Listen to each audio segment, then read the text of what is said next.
Sir Annamalai அரசியல் பேனா லட்சக்கணக்கான தொண்டர்கள் அவரோட சேர்ந்துட்டு இருக்காங்க. அது குறித்து உங்களோட கருத்து என்ன சார்? ஊடகத்தை சேர்ந்த நீங்கள் தான் ஒரு கட்சியோ ஒரு இயக்கத்தை பற்றியோ கருத்துக்கள் சொல்லணும். திரு அண்ணாமலை அவர்கள் எனக்கு ஒரு நல்ல நண்பர். அரசியலால் நாங்கள் அறிமுகமானாலும் அரசியலை தாண்டி நாங்கள் இருவரும் தனிப்பட்ட முறையில் நல்ல நண்பர். அண்ணாமலை புதுக்கட்சி தொடங்கியிருக்காரு, இதை எப்படி பாக்குறீங்க? என்னை பொறுத்தவரை அவர் பிஜேபியிலிருந்து ராஜினாமா செய்தது வருத்தம் அளிக்கிறது என்றுதான் சொல்ல வேண்டும். பாட்டுக்கு 10 ரூபா பாட்டு பாடி விஜய் அரசியல் விமர்சனம் செஞ்சு வந்தாரு. இப்ப அவரே பாட்டுக்கு 10 ரூபாய் சொல்லி அதான் சொல்றேன்.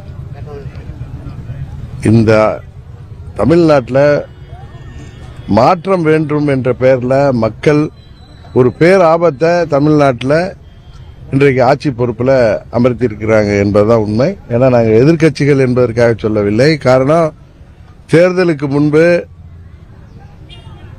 இன்றைய முதல்வர் விஜய் பற்றி பல கட்சிகள் பல்வேறு கருத்துக்கள் சொன்னபோது கூட நான் என்ன சொன்னேன் என்பது உங்களுக்கு தெரியும். அம்மா மக்கள் முன்னேற்ற கழகத்திற்கு, குறிப்பாக எனக்கு யார் மீதும் அச்சமோ யார் மீது பொறாமையும் கிடையாது. திரு விஜய் அவர்கள் சினிமா உலகத்திலிருந்து, திரை உலகத்திலிருந்து ஒரு உச்சபட்ச நடிகராக இருந்து இன்றைக்கு அரசியலில் வந்து கட்சி தொடங்கி இருக்கிறார். அவரால் தமிழ்நாட்டில் அரசியலில் மற்ற கட்சிகளுக்கு பாதிப்பு வரும்னு நான் அன்றைக்கே சொன்னேன். அன்றைக்கு கூட நீங்க கேட்டீங்கன்னா அவரோட கூட்டணிக்கு போறீங்களான்னு. கூட்டணிக்கு போறது போகாதுங்கிறது ரெண்டாவது விஷயம். ஆனால் யதார்த்தத்தை சொல்பவன் நான். இன்றைக்கு அதே தினகரன் இன்றைக்கு என்ன சொல்கிறேன் என்றால், தமிழ்நாட்டு மக்கள் திமுகவிற்கும் அதிமுகவிற்கும் மாற்று என்ற பெயரில் இன்றைக்கு பெரிய ஒரு பேராபத்தை தமிழ்நாட்டிலே இன்றைக்கு வருவதற்கு வாய்ப்பை தந்திருக்கிறார்கள். இதை விரைவிலே அவர்கள் உணர்வார்கள் என்பதுதான் உண்மை. கேளுங்க, விஜய் அவர்கள் 108 தொகுதிகளில் வெற்றி பெற்றிருக்கிறார். எதிர்கட்சிகள் 126 தொகுதியில் வெற்றி பெற்றிருக்கோம். விஜய் அவர்கள் 1.25 கோடி வாக்குகள் வாங்கியிருக்கார். எதிர்கட்சிகள் கிட்டத்தட்ட 3 கோடி வாக்குகள் வாங்கியிருக்கு. இதை அந்த கட்சியில உள்ளவர்களும் விஜயால் ஆச்சரியக்குறி என்று பெருமைப்படக்கூடியவர்களும் உணர்ந்து செயல்பட வேண்டும். நீங்க கூட இப்ப கேட்டீங்க, கரூர்ல போய் பாட்டு பாடி 10 ரூபா வாங்குறாங்கன்னாங்க. இன்றைக்கு அது தொடருது. நீதிமன்றம் வரைக்கும் போய் என்ன மாதிரி ஒரு நிலைக்கு போயிருக்குன்னு தெரியும். அதுபோல விஜய் கட்சியை சேர்ந்தவர்களும் அவருக்கு ஆதரவானவர்களும் சொல்றாங்க, இப்பொழுதுதானே ஆட்சிக்கு வந்திருக்காங்க, நிர்வாக பயிற்சி எல்லாம் புதியவர்கள் வேற, ஒரு புதிய ஆட்சி வர்றப்ப அவர்களுக்கு 6 மாதம் அவகாசம் கொடுக்க வேண்டுமே, அதை விட்டுவிட்டு எதிர்க்கட்சிகள் எல்லாம் குற்றச்சாட்டு சொல்கிறீர்களே என்று கேட்கிறார்கள். உண்மையில நாங்க 6 மாதம் அவகாசம் நிர்வாக பயிற்சியாக எடுத்துக்கொள்வதில் எந்த தவறும் இல்லை. தேர்தல் வாக்குறுதிகள்ல அவங்க சொன்னதையெல்லாம் உடனே நிறைவேற்ற சொல்லி தமிழ்நாட்டு மக்களும் கேட்கல, விவசாயிகளும் கேட்கல, எதிர்க்கட்சிகளும் ஆட்சிக்கு வந்து ஒரு வாரத்தில் நீங்க உங்களுடைய தேர்தல் வாக்குறுதிகளை நிறைவேற்றவில்லை என்று யாரும் கேட்கல. அவர் தான் முதல் கையெழுத்தா 500 யூனிட் மின்சாரம், 500 யூனிட் மின்சாரம் வரை பயன்படுத்துபவர்களுக்கு 200 யூனிட் இலவசம் என்று அவர் தான் வந்து அறிவித்தார். அதுல என்ன கேள்வி கேட்டோம்? அவர் என்ன சொன்னார் தேர்தல் வாக்குறுதியில? மாதம் ஒன்றுக்கு 200 யூனிட் மின்சாரம் இலவசமாக வழங்கப்படும் சொன்னார். அவர் அறிவிப்புல எப்படி இருக்கு? 2 மாதத்துக்கு ஒரு முறைதான் மின்சார கணக்கீடே எடுக்கிறாங்க. 2 மாதத்துக்கு ஒரு முறை தான் 200 யூனிட் இலவசம் அப்படின்னு சொல்றீங்களே, இது தவறு தானேன்னு சொன்னோம். அது மாதிரி விவசாயிகள்லாம் எங்களுக்கு உடனே விவசாய கடனை நீங்க சொன்னீங்களே, 5 ஏக்கர் வரை நிலம் வைத்திருப்பவர்கள் வாங்கிய கடனை எல்லாம் 100% நான் தள்ளுபடி செய்வேன். 5 ஏக்கருக்கு மேல் உள்ளவர்களுக்கு 50% அவர்கள் வாங்கிய கடன்ல தள்ளுபடி செய்வேன் சொன்னது திரு விஜய் அவர்கள். அதுல வேற சொன்னார், நாங்க மற்றவங்க மாதிரி கிடையாது, சொன்னதை செய்வோம், நான் பொய் சொல்ல மாட்டேன்னு சொல்லிட்டு சொன்னாரு. அதை யாராவது எதிர்கட்சிகளோ இல்ல விவசாயிகளோ உடனே அதை நீங்க ஆட்சிக்கு வந்த உடனே விவசாய கடன் எல்லாம் தள்ளுபடி சொல்லுன்னு கேட்டாங்களா? அவராதான் நாங்க விவசாயிகளுக்கு வாங்கிய கடன்ல, அதாவது 50,000 வரை வாங்கியவர்களுக்கு முழுதா நாங்க கடன் தள்ளுபடி பண்றோம் ஏதோ சொன்னாங்க. இது ஏமாற்று வேலை என்று விவசாயிகள் தமிழ்நாடு முழுவதும் போராடியது உங்களுக்கு தெரியும். குறிப்பா டெல்டா மாவட்ட விவசாயிகள் இன்று வரை அதற்காக அவர்கள் தமிழ்நாடு அரசை வன்மையாக கண்டித்து உங்கள்கிட்ட நாங்க இது மாதிரி கேட்டோமான்னு கேட்கிறாங்க. அவர் சொன்னது 5 ஏக்கர் வரை நிலம் வைத்திருப்பவர்கள் வாங்கிய கூட்டுறவு சங்கங்களில் வாங்கிய கடனை எல்லாம் முழுமையாக தள்ளுபடி செய்வோம். அது மாதிரி செய்யறாரா? 5 ஏக்கருக்கு மேல உள்ள நிலங்கள் வைத்திருப்பவர்கள் வாங்கிய கடனை எல்லாம் 50% முழுமை நாங்கள் தள்ளுபடி செய்வோம்னு சொன்னார். அதையெல்லாம் செய்யாத விட்டு ஆர்பிஐ அப்படி சொல்லியிருக்கு இப்படி இருக்குன்னு சொல்லி இது மாதிரி அப்படி இல்லைன்னா நாங்கள் இது முதல் தவணையாக இந்த அளவு தொகை நிதிநிலையை காரணம் வைத்து இந்த அளவு அவர்கள் கடனை நாங்கள் 50 ரூபாய் வரை நாங்கள் 50,000 ரூபாய் வரை தள்ளுபடி செய்யறோம்னு ஒன்றும் சொல்லல. ஆர்பிஐ இப்படி சொல்லியிருக்கு, நிதிநிலை அடிப்படையில் நாங்கள் தள்ளுபடி செய்யறோம் தான் சொன்னார். அதனால அவங்க தவறா செய்யறப்ப, ஏமாற்று வேலை செய்யறப்ப அதை சுட்டி காட்ட வேண்டியது ஒவ்வொரு குடிமகனின் கடமை. அரசியல் கட்சி அதன் தலைவர்கள் என்பதெல்லாம் விட்டுவிடுங்க, அது எங்களுடைய கடமை. விவசாயிகள் அவர்களுக்கு சொன்னதா நீங்க ஒன்னும் உடனே வந்த உடனே எங்க கடனை தள்ளுபடி செய்யுங்கன்னு அவங்க கேட்கல. நீங்களா மக்களை ஏமாற்று விதமாக செய்யறப்ப இது பித்தலாட்ட வேலைன்னு சொல்றதுல என்ன தப்பு இருக்கு? விவசாயிகள் சொல்றத நாங்க சொல்றோம். விவசாயிகள் டெல்டாவில எல்லாம் எவ்வளவு வன்மையா அதை கண்டிச்சு போராட்டம் பண்ணாங்கிறது உங்களுக்கு தெரியும். அதை கேட்டா அதுல வந்திருக்காரு ஒரு அமைச்சர், தவறா எடுத்துக்காதீங்க, பல கட்சிகளுக்கு போயிட்டு இன்னைக்கு ஒரு இடத்துல தேசாந்திரி மாதிரி சுத்திட்டு ஏதோ ஒரு இடத்துல போனவங்களுக்கு இந்த குருட்டு அதிர்ச்சி அடிச்ச மாதிரி பதவி கிடைச்சவங்க என்ன பேசுறது தெரியாம, யார பேசுறது தெரியாம ஏதோ பேசுறாங்க. அதாவது அவர்களை தூண்டி விட்டு விவசாயிகள்ங்கிற பேர்ல போராட்டம் நடந்தது. டெல்டா விவசாயிகள் சங்கம் எவ்வளவு பெரிய சங்கம், அதுல எவ்வளவு பேர் இருக்காங்க, அதுல தலைவர்கள் யாரு, அவர்களுடைய பாரம்பரியம் என்ன, அவர்கள் எந்த மாதிரி கம்யூனிஸ்ட் இயக்கத்திலிருந்து வந்தவர்கள், அவர்களை யார் தூண்டிடணும்? அது மாதிரி இவர்களுடைய கையாலாகாத தனத்தை, இவர்களுடைய இயலாமையை அவர்களே எதிர்பார்க்கவில்லை. நாம் வெற்றி பெறுவோம்னு. இன்றைக்கு வெற்றி பெற்ற பிறகு திரு விஜய் அவர்கள் அன்றைக்கு திருச்சியில பேசினதுடைய அவருடைய உடல் மொழி, பாடி லாங்குவேஜும் அவர் பேசிய விதமும் எப்படி இருந்தது என்பது உங்களுக்கு தெரியும். அவர் திமுகவையோ அண்ணா திமுகவை பற்றி பேச வேண்டிய அவசியம் இல்லை. மக்கள் உங்களுக்கு 108 தொகுதியில வெற்றியை கொடுத்திருக்காங்க. நீங்க எல்லோரிடமும் போய் கையேந்தி திமுக கூட்டணியில நீங்க யார தீய சக்தின்னு சொன்னீங்களோ அந்த கூட்டணியில வெற்றி பெற்றவர்கள் திமுக தான் அதுல பெரிய கட்சி, அவர்கள் ஆதரவோடு வெற்றி பெற்றவர்கள். இப்ப கம்யூனிஸ்ட் கட்சிக்கெல்லாம் வேற மாநிலங்களில் எம்பி இருக்காங்களான்னு தெரியாது. காங்கிரஸ் கட்சியோடைய நிலைமை உங்களுக்கு தெரியும். அவர்களுக்கு தேர்தலுக்கு முன்பு ஒரு ராஜ்யசபா கொடுத்தாங்க, கரெக்டா? 9 பாராளுமன்ற உறுப்பினர்களை திமுக கூட்டணியில தான் ஜெயிக்க முடிஞ்சிச்சு அவங்க. இன்றைக்கு வேணா 1000 காரணம் சொல்லுவாங்க. நமக்கு எதிரியான கட்சியாக இருந்தாலும் திமுகவுடைய முயற்சியால, திமுக தொண்டர்களோட உழைப்பால தான் அவர்கள் எம்பியாவும் இருக்காங்க. நீங்க கம்யூனிஸ்ட் கட்சியில் 2 எம்பி, இந்தியாவிலே 3 எம்பி தான் வச்சிருக்காங்கன்னு நினைக்கிறாங்க. 2 எம்பி இங்க இருக்காங்க அந்த கட்சிகள். அவர்கள் எல்லோரையும் இவர் போய் கெஞ்சி கூத்தாடி ஆட்சி அமைச்சார். நீங்க தான் பெரிய தூய சக்தியாச்சே, 108 தொகுதி தானே உங்களுக்கு கொடுத்திருக்காங்க, எங்களால் ஆட்சி அமைக்க முடியவில்லை, மற்றவர்களை அனுமதிக்க சொல்லுங்க, முடியலன்னா தேர்தல் வைங்கன்னு சொல்லியிருக்கணும். அதை விட்டு எங்கள் அமமுகவுக்கு ஒரே ஒரு சட்டமன்ற உறுப்பினர் மன்னார்குடியில் வெற்றி பெற்றார். அவர் தேமுதிக எதிர்த்து தான் வெற்றி பெற்றார். சாரி, தாவேக்காவை எதிர்த்து, திமுகவை எதிர்த்து. அங்க திமுக பாரம்பரியமா திமுக தொகுதியில TR பாலு அவர்களின் மகன் TRB ராஜா அவர்களை 3 முறை சட்டமன்ற உறுப்பினராக அமைச்சராக இருந்தவரை வெற்றி பெற்றார். அதான உண்மை.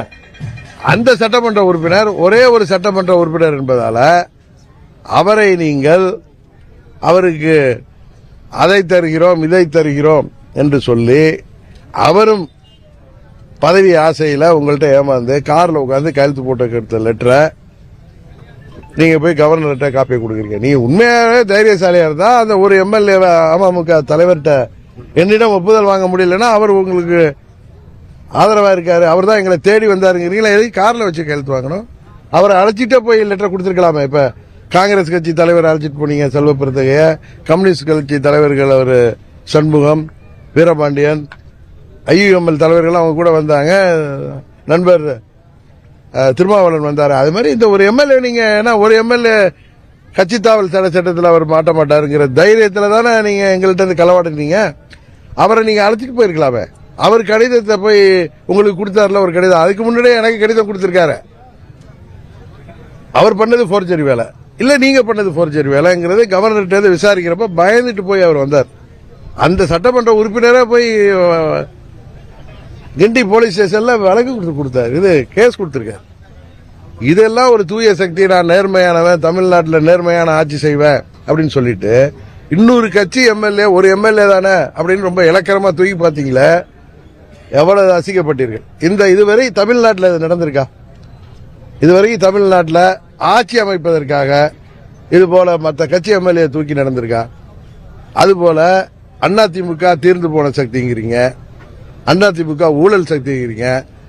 அவங்கள எம்எல்ஏக்களை ஆசை காட்டி சரி அவங்களே உங்கள்கிட்ட வந்தாலும் இந்த சின்ன பிள்ளைங்க வந்தா ஏமாத்தி பிஸ்கட் கொடுத்து புள்ள பிடிக்கிறோம் தூக்குற மாதிரி அவர்களை 25 பேரை தனியணியாக்கி அவர்கள் ஆதரவை வாங்கி அவர்களை நீங்க ஆதரவோடு ஆட்சி அமைத்தீர்களே, அவர்கள் எல்லாம் இன்றைக்கு ரோட்ல நிக்கிறாங்க தெரியுமா?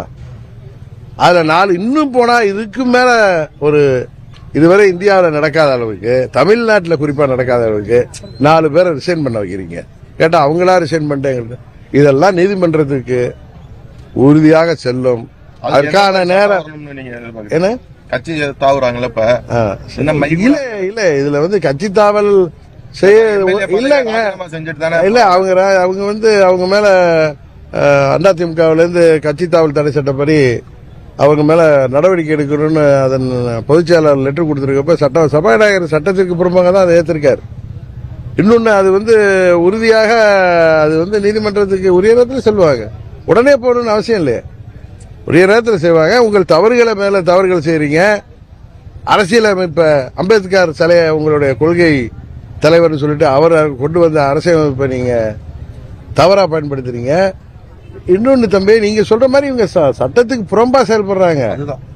அதுக்கு என்ன சட்டத்தை மாற்றணும்னு அவசியம் இல்லை. இவங்க சட்டத்துக்கு ஒரு எம்எல்ஏவா இருந்தாலும் இதே மாதிரி ஆட்சி அமைப்பதற்கு அவங்களுக்கு தேவை இருக்கிறப்ப அதுல என்ன அது குதிரை பேரை வரதானே செய்யும்.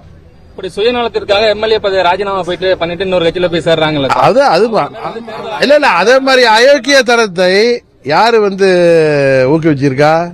இந்த தூய சக்தி தானே ஊக்குவிச்சிருக்கு. அவர்கள் செய்த நான் என்ன சொல்லல, அவர்களும் மாட்டுவார்கள்.